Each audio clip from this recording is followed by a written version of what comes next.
महाराष्ट्रात सध्या बाकीचे सगळे विषय सुजलाम सुफलाम आहेत. फक्त राहिलंय काय, बंधू बाबा मंत्री मार खात आहेत, हे सगळे विषय सध्या महाराष्ट्रात चालू आहे. 12 कोटी जनता बघते काय चाललंय सभागृहात. सगळे प्रश्न इथे येणार कोण आमदार कशासाठी? शेतकऱ्यांच्या प्रश्नासाठी, कष्टकऱ्यांच्या प्रश्नासाठी, कामगारांच्या प्रश्नासाठी. आज आम्ही ओरडतोय कशावरती? बंधू बाबा महाराष्ट्राला कसा फसवतोय, राजकारणी लोक बंधू बाबांच्या बाबतीत कसे नादाला लागलेले आहेत.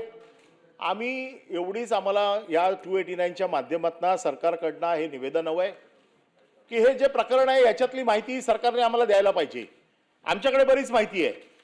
आमच्याकडची माहिती आज आम्ही सभागृहामध्ये मांडू इच्छितो. ती कुठल्या आयुधाने मांडायची हे आपण सांगायचंय.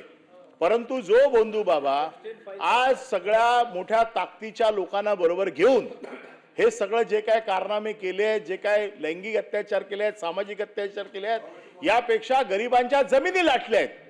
आणि याच्यामध्ये राजकीय नेते, आमचे राजकीय नेत्यांचे फोटो असल्याबद्दल काही दुमत नाही, कारण राजकीय नेत्यांचे फोटो कोणाबरोबर पण असतात.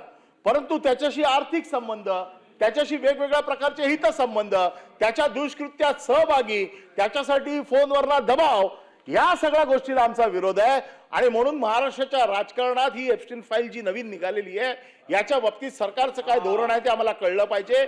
सगळ्यात महत्त्वाचा विषय की जे काय आरोप प्रत्यारोप चालू आहेत, आमचं म्हणणं असं आहे आमच्यावरती काही आरोप केले जातात, तुमच्या सरकारमध्ये पाणी दिलं पाहिजे. माझं म्हणणं आहे करा चौकशी त्याची, कोणाच्या दबावाने ते पाणी दिलं, कोण होतं त्याच्यामध्ये, कशासाठी होतं, ते लोक आता कुठे आहेत, हे सगळ्याची चौकशी झाली पाहिजे.